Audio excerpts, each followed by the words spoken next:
I chose nurse because I wanted to have a meaning. After working years and years in a factory and working years and years for the military, although I enjoyed those jobs, then I wasn't fulfilled, right? I didn't have purpose. So I feel like Mhm. there was more to life than production, more to life than a mission. So I wanted to do something to give back to people, to care for people. So I chose nursing.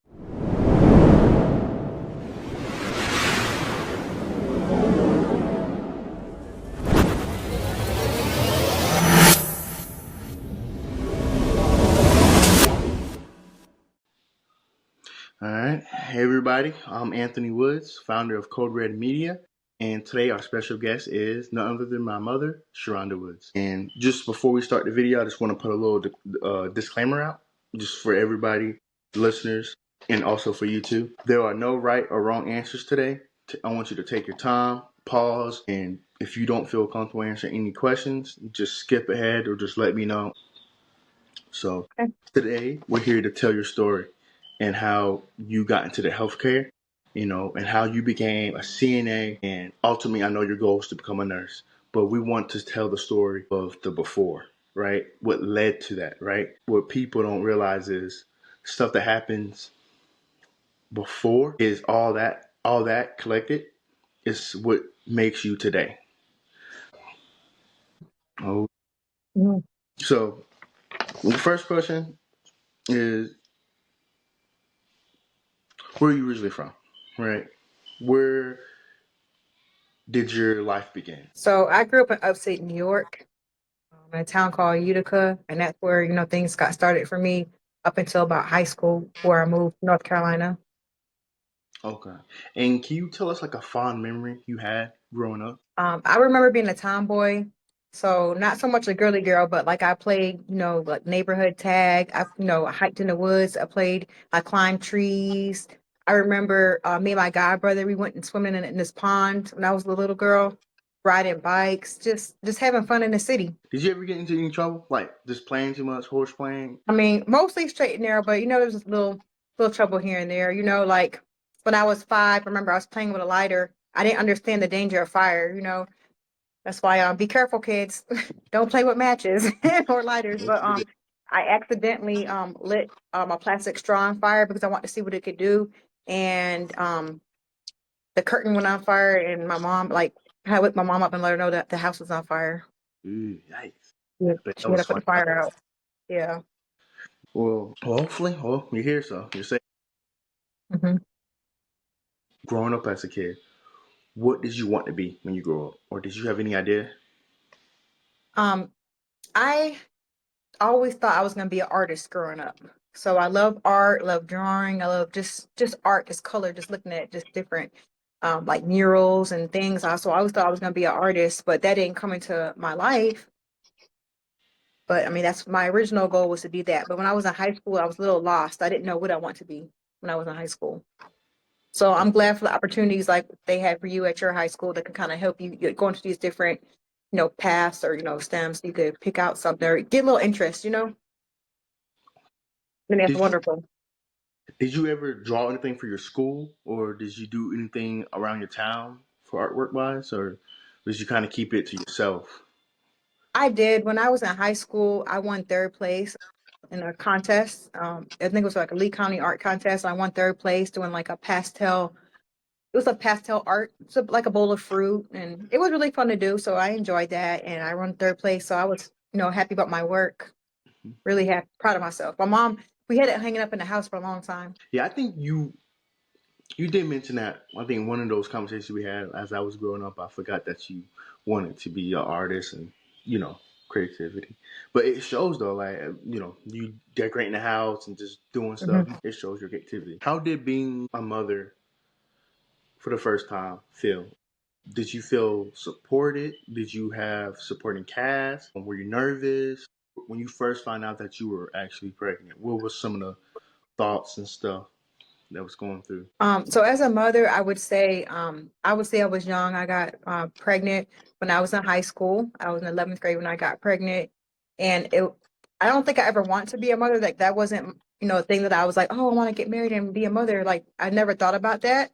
But when it happened to me, I took it on with great pride. I read a lot. I went to parenting classes, Lamaze classes. They offered at well, my midwife, she offered those classes. So I wanted to learn as much as I could to be the best mother I could be. Well, you was amazing. So I think I turned out pretty great. I mean, I know I have my flaws, but I think I'm alright for the most part.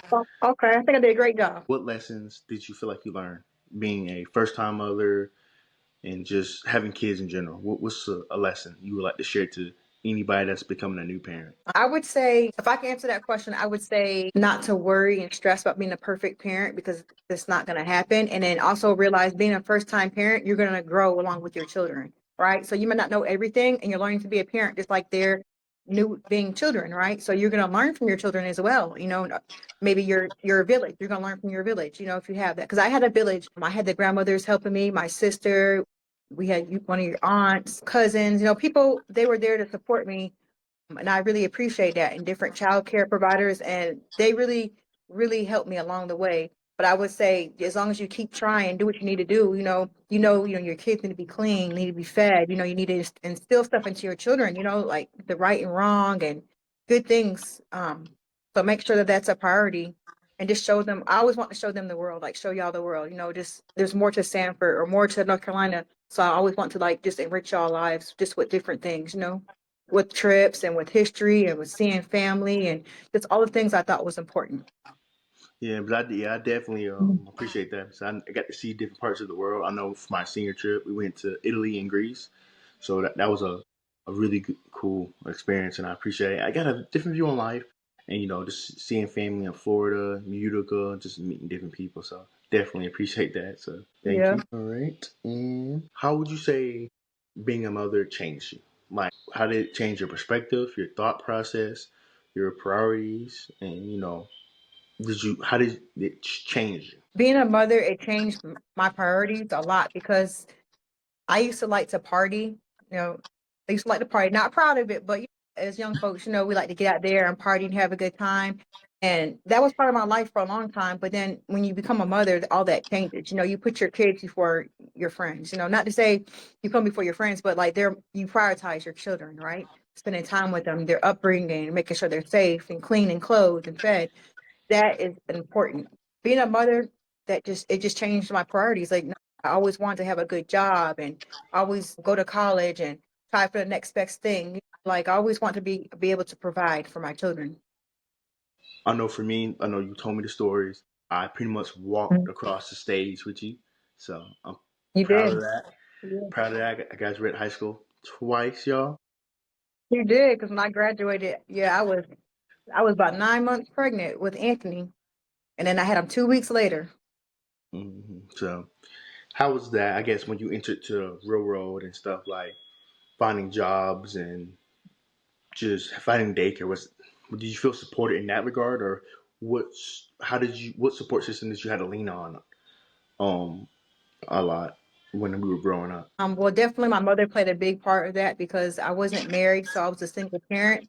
So my mother helped me and my sister, so that I could graduate. Because if I didn't have that help, I don't think I would have graduated. But I've always been a smart student. I love school, I love learning. But again, like I never planned on having kids in high school, but that just, what happened in my life and I pushed through and I'm glad I was able to finish and I'm glad actually being a mother was the best thing in my life. It changed me, for the better as far as my support system, I was able to, because I worked in factory jobs, I was able to, buy a car. I was able to take care of my kids. I was able to get an apartment. I did that all on my own, and it wasn't easy. Being a single parent is never easy because you're always like working and trying to provide and just, I wanted to give the y'all a life, like I feel like that you deserve. How was your family in the early years? How would you describe your family? My family, like as far as like me with my kids or me with my mother. What Like, exactly? yeah, how would you describe your kids? Can you kind of give us a quick description on each of your kids? Sure. So I had three beautiful, loving children. Talia was the oldest. When she was living, she'll be 26 today. So if I were to describe Talia, she had a sassy attitude, but very smart. She was first grade on a fourth grade reading level. She Hmm. was very caring with you. Y'all were 13 months apart. So that makes y'all Irish twins. And when you came, I got to see your personality, right? So you were much like your son Memphis, a little bit of a crybaby, but you're very smart too. So you learn how to ride a bike at 3 years old. You learn how to swim at 4, like flute, like swim underwater and everything, because your daycare provider, she taught you, and you caught on. Sports was your thing. I knew from a little boy that you loved sports and running and all that energy. So you were very good at sports at a young age.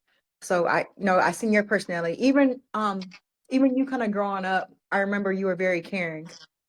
I remember, if you remember us living in those I'm gonna say we lived in some apartments, and there was a little girl and her mom used to leave her alone. And I remember you used to like bring food or used to wait at the bus stop extra early with her. I'm like, what other kid would do that? That's caring.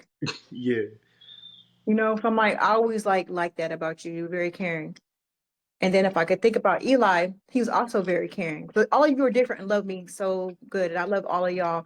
But like for Eli, I feel like he was always like he was kind of like a mama's boy. I'm not gonna lie. Yeah, He he was was. a mama's boy. He was a mama's boy. But with Eli, he liked cooking with me and he had a very caring personality. And he always would check on people. He would always like call people with his phone or a messenger and see how they're doing. Hey, how was your day? Like he's always wanting to know like how people are doing. And really being honest with it. It's genuine. He's really being genuine about wanting to know how people are. So I think each of you have beautiful personality.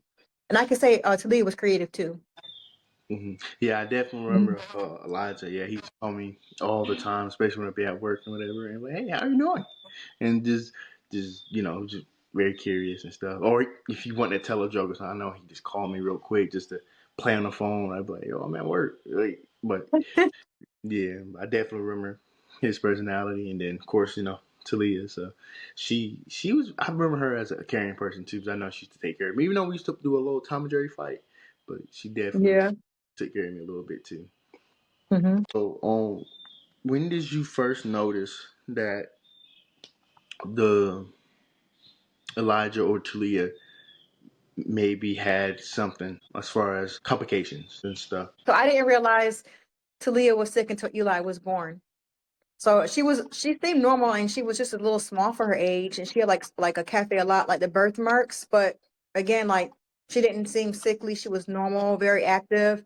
But when Eli was born, he was born with a birth defect on his thumb.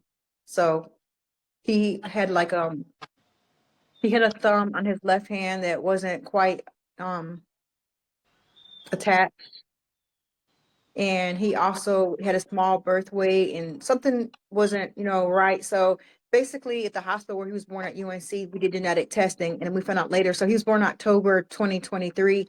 I found out in January 2024 that Eli had Fanconi anemia, and from there that's when I had to get to Leah and yourself tested, and then we did a grandparent study as well, just to kind of see like how this thing passed on. So basically that's what I found out. My life changed. I found out about Fanconi anemia, and it was kind of scary because Fanconi anemia, it was a rare disease and the life expectancy was only 12 or 13 years old. And that scared me because like I'm a new mom and I'm like, why is this happening? Like, why me?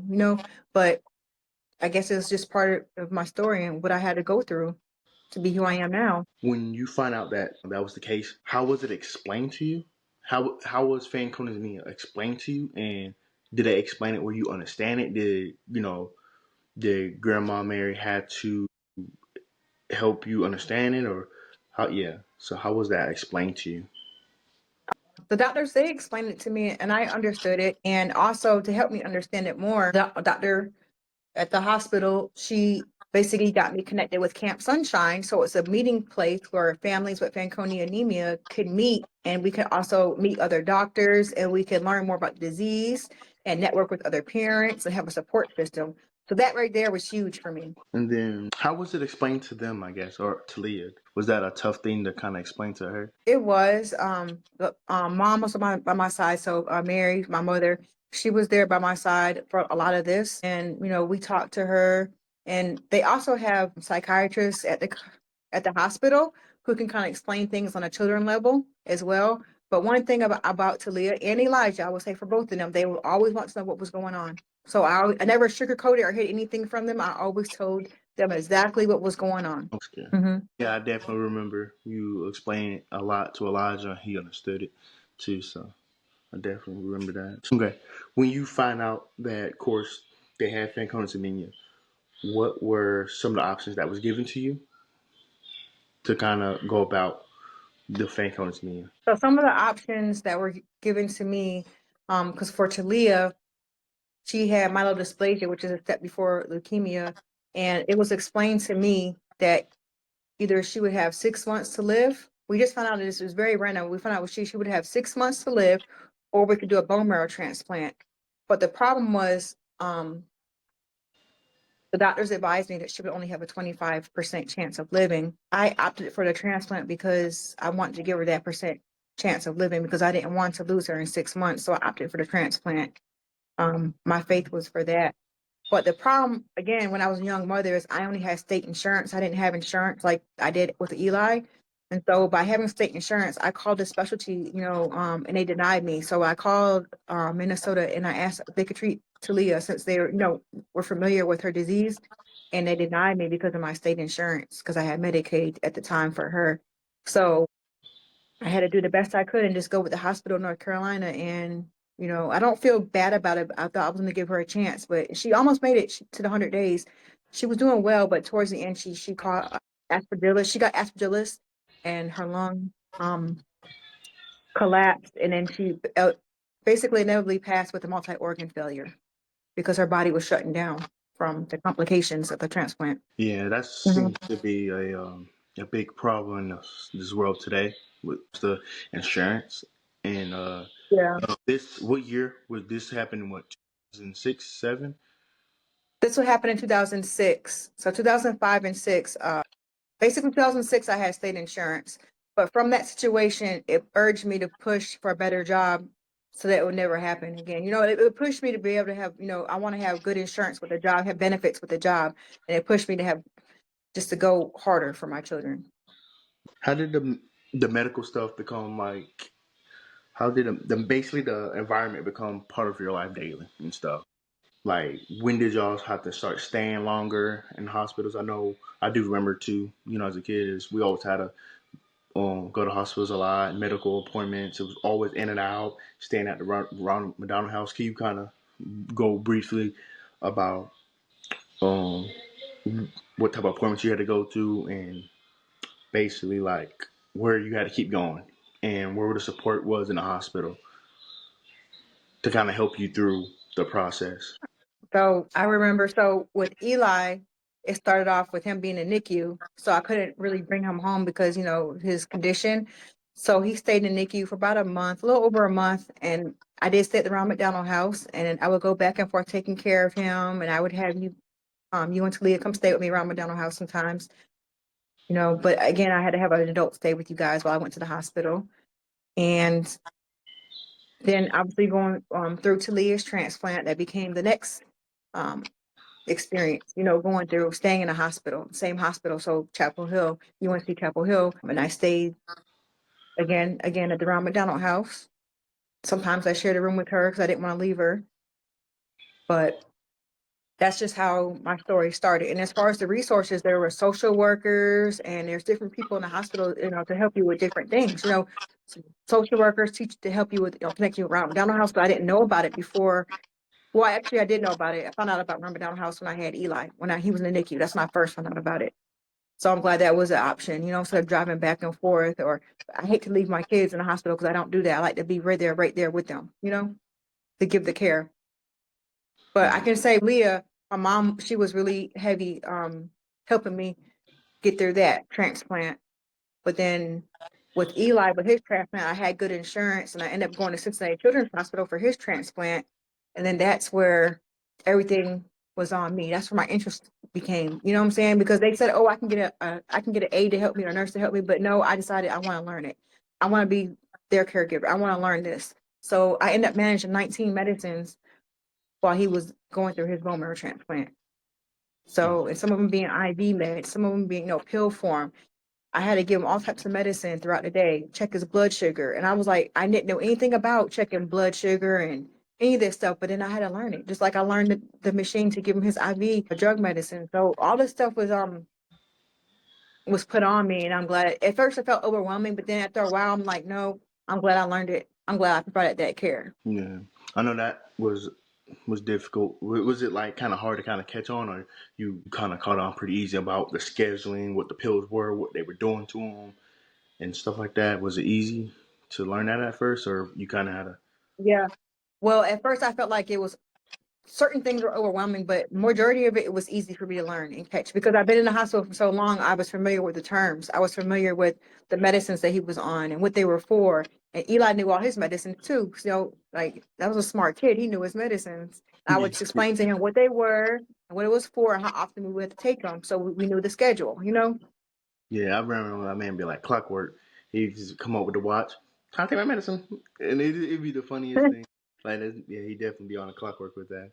So I want to talk about like just some of the resources we had, like other people who came and helped you. Like I do remember my stepmom, she helped with a fundraiser and stuff. Can you kind of explain that a little bit, like what that did for you and what support that gave you?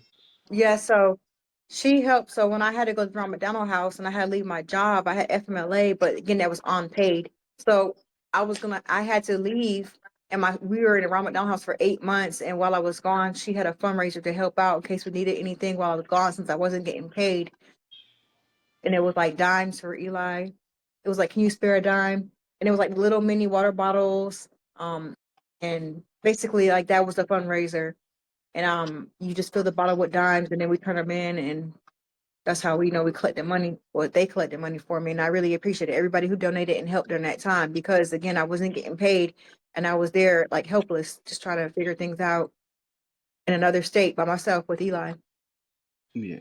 So it was like, yeah, it was just people in the community, people from Sanford, people from Cody, the job I worked at. So I really appreciate everyone who was there to support, just to help, because that was a hard time in my life. But yeah, I definitely appreciate her and I love her. I'm not gonna say her name just because I didn't ask her permission yet, so I'm keep that with us and stuff. But I just definitely she knows who she is, so I want to definitely do a shout out to you, and we love you. So yeah, thank you for that. Let me see. So going past you know Talia, and now we're on to Elijah, and in and out the hospital. You went to Cincinnati. When did when you had to travel to Cincinnati become a thing?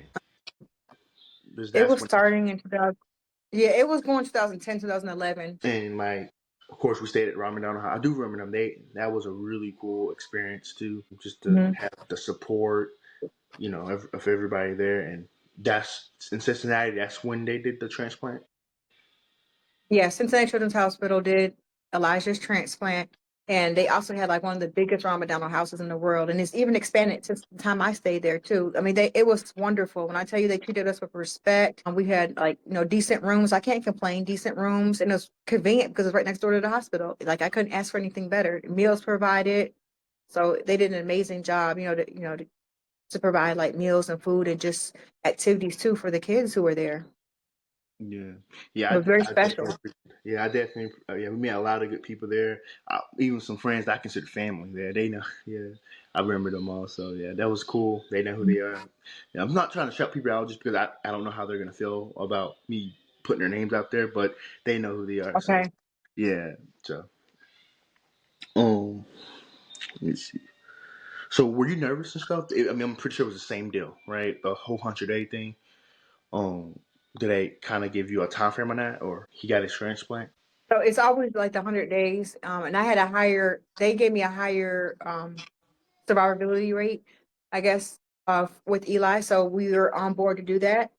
So, and they did an amazing job. Like his transplant doctor, she got him through, just like she said, we had minimal complications. We did have some here and there, but very minimal, I'm blessed for that experience. Yeah, shout out to them. Was it Cincinnati Children's Hospital? Yeah. Cincinnati Children's Hospital. Yeah, they were number one in my heart because they Yeah, treat the kids like family and they're so wonderful. yeah. They even treated like the patient's family really good. I do remember being treated super good. They explaining stuff to us too, and just so much support. I remember they had like a music therapy or something like that. They like Yeah, almost Eli loved music. all types of therapy that you could need to kind of even for the patient and for like the siblings and stuff too. So I definitely Mhm. remember that. And then for let me see, being that the the situation that happened with Talia, were you what was going through your mind when when the doctors told you Elijah has to get a transplant? For me, I would say, like, yes, I was nervous and I didn't want to go through what I went through with Talia, but I also knew that I had better insurance. I had a better hospital to help me. And I also knew that if I didn't do it, like, he would have passed a lot sooner than Talia was expected. Like, she had 6 months, but Eli, he went through total bone marrow failure. He didn't have much time. It had to be done. And then I He was know, relying on blood product. okay. And then like finding a donor, was that difficult or It how? was difficult because Oh, it was difficult because in the beginning there was no donor. There was no availability because we're minorities. So that's why I encourage minorities. I encourage them to donate blood and I encourage them to donate a bone marrow, a tissue samples, just to see if they could be a match for somebody. I really do encourage that because at the last minute a donor came available for Eli. But had we not had that match, there would have been no transplant. There would have been no transplant. Just curious, I know I don't want to go too off topic, but how do you do that? Like for me, I had no idea if I wanted to donate or anything or check if I can help. How would somebody go about that if they wanted to donate blood or bone marrow? I'm unfamiliar with that process. Okay, so if you donate blood, so I volunteer at Red Cross. You can always donate blood at Red Cross if you are interested in blood, platelets. Some Red Cross centers have plasma you can donate, but mostly it's just, your power your red cells, or your platelets, which are needed, especially like for Eli and Talia, they really needed those to get through their transplants and their time in the hospital. It was needed. As far as being a bone marrow match, you can get on the registry. It's just a cheek swab. So instead of being a blood sample, it's a cheek because it's tissue. So you can do a cheek swab and you could send it off and join the registry. How was dealing with that, the grief and the situation affect you when it came to Elijah? Because I'm sure, like, did you have was it difficult to make decisions when you were dealing with Elijah, knowing what happened to Talia? It was not difficult for me, and in fact, I felt more knowledgeable because I went through it with Talia. So therefore, as far as the knowledge, I had more knowledge. I knew what to expect and what some of the risks were, and I also know that medicine had advanced and they had better outcomes.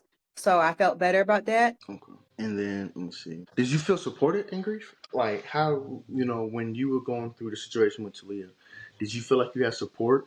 And what helped you kind of keep pushing through? At least for us, the kids and stuff like that. Yeah. What helped you pretty much keep pushing? What helped you get through? So are we talking about Eli or Talia? Talia. Okay, so with Talia, it was very hard. That was the first time I experienced death. Talia passed in my arms. She took her last breath in my arms. So that was the first time I experienced it. And my mom and my sister, they were there to help me through it. Without them, I don't think I could have, got through it. So my mom and sister, they were there with me all night, and they were there when she passed. It's one of the hardest things in my life. And I would say what kept me going was you and Eli. So it was different because I had you and Eli and I had to keep going and I had to be strong and I had to take care of you guys. You guys kept me going. That was different. But with Eli, it was different. I became an empty nester. Like after he passed, that was it. I became an empty nester and I had to kind of like learn to grow and figure things out and rely on my faith. So Is I feel that like it was a lot harder. okay? And then Mhm. for that, because I know his transplant went super successful, and we all had high hopes. But doctors always told us that no matter what, there was always going to be some type of complications to keep popping up. But he actually beat a lot of them. He definitely. I know he had about some spots on his tongues that kept popping up, and some other issues, but man, he beat it like a champ. So I think that's why I think his Yeah. passing was such a surprise and heartbreaking, just because we know that he was a warrior. He fought through a lot of that stuff, defeated it, and stuff like that. So Yeah. So and I'm thankful that I would say I'm thankful that God gave me 10 more years with him after that transplant. And then I was deployed in Kuwait in 2019, 2020, and then I came home only to find out that Eli had tongue cancer just 3 weeks after me coming home from deployment. And that hurt really bad. Me and my mom, we found out we were on the way back from Cincinnati after his biopsy. We were on the way back to North Carolina, and that's when a doctor had told me. And I knew like that was another storm in my life that I had to get through.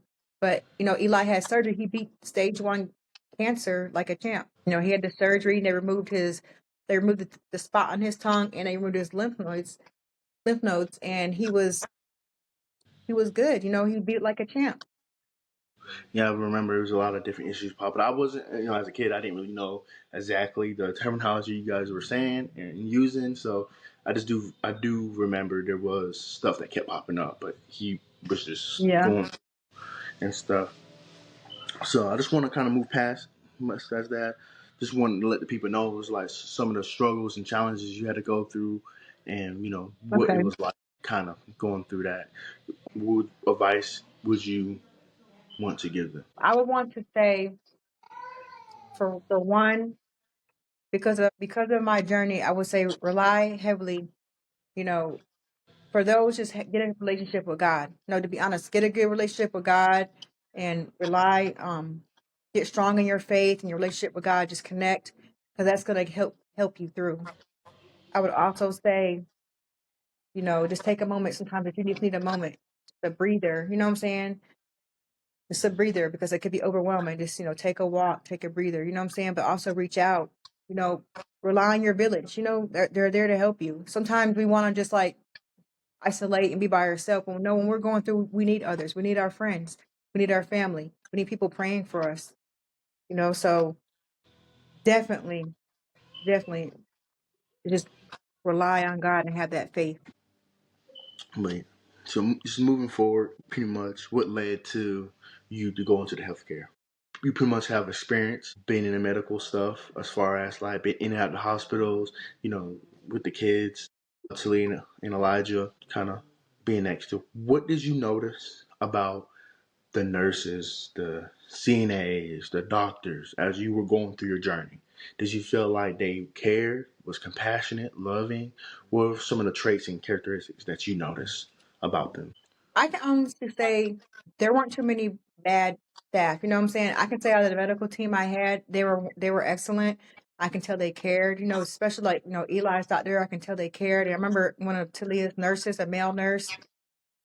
He took care of Talia really good. Always looked out for her, very attentive. And I looked at that, saying maybe I can go into that one day. And then the last push for me was taking care of Eli in the hospice facility. And the nurses told me I should go to school for nursing. They told me that. So then that kind of like planted a seed in me that I will go to school for nursing. So how has that journey been for you? Like when you start taking classes, when you finally was like, I'm gonna really do it. What was that? Did you have an epiphany moment? I think I said that word wrong. Did you? Yeah. Did you have like a moment where, bam, this is what I want to do. Try. I'm gonna do it no matter what. Moment. So it was on one of my last deployments. So I was doing the border mission, and it came to me that, like I love the military too, and I, served for almost 10 years, but it was time for me now. It's time for me to have another career outside of, the military, which I would still continue the military, but also I need to have a civilian career. And my civilian career, I wanted to be a nurse. I wanted to be in healthcare. So that's when I decided on that mission that I would move to California and I would start my new life. How Right. was That's what I that? was being led to do. So how was that like trying to get It set was up, picking your school? Like, was that difficult? Did you know about all the resources as a veteran? It was, I mean, it's scary because going from the East Coast to the West Coast, definitely, culture shock and it was scary. But no, I started off in a community college. That way I could save money. And as far as the resources and my benefits, they were very helpful. I feel like I get more help, in California than I did in the East Coast, because the VA system here is wonderful. They helped me with things I had been struggling with for a while. And I got the counseling and the help that I needed. And also at my school, we have a Veterans Resource Center. They will put you on your benefits and what you need to study, and they will guide you. So I'm like, wow, that's great. Meet new battles, new friends there. And then, I love my college. I love, where I go. I'm involved in some clubs there as well. So just, like I'm a part of your mojo. I'm part of the medical brigade. I'm a part of, working with the community health worker program. Now I'll start a job with them this semester, kind of helping out. So I'm excited about that. God is using me, so I'm excited. Okay. So why did you choose nurse specifically out of all the other things you could have been in the medical field? Why I nurse? chose nursing. No, I chose nurse because I wanted to have a meaning. So after working years and years in a factory and working years and years for the military, although I enjoyed those jobs, then I wasn't fulfilled, right? I didn't have purpose. I wasn't fulfilled. So I feel like there was more to life than production, more to life than a mission. So I wanted to do something to give back to people, to care for people. So I chose nursing. Therefore, you know what I'm saying? And I chose nursing because I want to give back, to other parents who are going through like me, because I think I want to go into pediatric nursing or possibly ICU nursing. But again, you know, I want to be able to care for someone and give back and help them through their, the worst times of their life. Because I know what it feels like to be in their place. So what does compassion in the healthcare field truly means to you? What does that mean when you say somebody in the healthcare field has compassion? So if somebody has compassion, it means they really care for their patients. They really care. It's not just going to work and showing up and clocking in. No, it's more than just clocking in and showing up. It's you really caring for someone. You're really there listening to what they have to say. You pay attention to the changes. If you work with them daily, you're paying attention to changes. You're listening to them. You're caring for them. That's what compassion is. Having empathy for that person, listening to them, caregiving, that one-on-one. Can you give us can you give us a moment where you felt you was giving compassion while you were dealing with Talia or Elijah? Do you feel like any nurses stood out, or can you tell us a moment where you felt like they were giving you compassion? I would say in the hospice center because originally my goal was to have Eli at home. We had all the equipment, we had everything set up for him at home, but I could no longer manage his pain at home because he needed a morphine drip. So we had to go to a center, and they were very compassionate to me. Like if I needed anything or Eli needed something, like they were on top of it. They talked to me. They, even as Eli passed, I remember this one nurse in particular. I'm not gonna, say her name because I didn't talk to her, but I'll just never forget her. Just the talk that she gave me, the hug that she gave me. She was really there by my side through it because I didn't know what to expect. So she was there through it all. That's good. How do you think your experience will shape you as a nurse? I think my experience, it will make me a better nurse, to be honest. So not only did I have to take care of two medically fragile children with Fanconi anemia and their transplants, it gave me all that experience taking care of them and managing their medicines and managing their health care, managing appointments, right? So that was experience that I didn't even know. But while I was doing it, while I was parenting, while I was doing that, it was really experience. I was in training. I didn't even know it. After that, I took a CNA class, a home health aide class, and now I'm also taking my nursing prerequisite. So I'm out in the community. I'm helping people in the community as well. So all this stuff is developing compassion in me, for others, right? It's developing, I'm more well-rounded because I've lived life. I've experienced it. I've taken care of sick kids. I've taken care of elderly. I'm here to serve. Has your view on life changed? Just going through what you had to go through, the journey, the ups and downs. Do you what's your view on life? My view has actually changed. And I would say I stress less because my faith has increased because of everything that's happened in my life. And I want to work for purpose and not just profit. I don't want to just work for money, but I want to have purpose behind the work that I do and the things I do in the community. I want to have purpose. I'm working towards fulfilling my purpose. So that's how everything in life has changed me. Also, I'm more humble. Before, maybe I was a little bit different in life, maybe a little reckless with my mouth too sometimes, but now it's just like I'm more patient, I'm more calm, and I just learned to appreciate life much more than what it is because I know how precious life is after losing two children. And I try to Yeah. encourage other parents to appreciate their kids. So I would say, and uh, I would encourage other parents to appreciate their children and instill into their children. So sometimes if I tell them my story, then they appreciate their kids more and they tell me thank you. Yeah, I definitely my view on life is very similar. Just don't take life for granted, Be kind to everybody you come across, help people and give people grace. If I can, give them a hug. I've got a few left. Okay. What does healing? Hold on. What does healing look like for you today? Healing, I feel like I'm in a spot where I accept it. I deal with Elijah's passing, but was it easy? No. It was never easy, but healing for me is helping others, right? Because by helping others it gives me strength, right? By being a good mother to you and just by us getting closer, like we were always close, but but just as when you were being a father, it's just like, and then you had your responsibilities. I feel like I didn't have as much contact with you, but just by you becoming a father and seeing the father you are, and just it just makes my heart like, so it makes my heart smile. You know what I'm saying? To see family, just because I just had a visit with you, so it was amazing. And like it just like refreshed my spirit. So all that is just it's just wonderful. So healing for me is just doing things finally for me, because before it was always life was busy. It was always about like working or providing, but now I get to do things Sharonda likes. What do I like to do? I get to plant my plants. I get to, learn piano. I get to go to the beach. I get to make jewelry. You know what I'm saying? I finally have hobbies, for myself. But not only that, but just I get to serve my community. I serve at church and that makes me feel good. I serve with the kids at church and out in the community, with the God Squad. I get to, cook for others and I love cooking. Okay, so we got a couple of fun questions I'm gonna ask like all my guests that comes on here. So call these the my code red signature questions, right? Okay, So okay. when everything you love was on the line, what helped you to keep going when you didn't think you could? With school, life, anything in general. Definitely like my family, my faith, and my friends. Because without my circle, I don't think I would be where I'm at.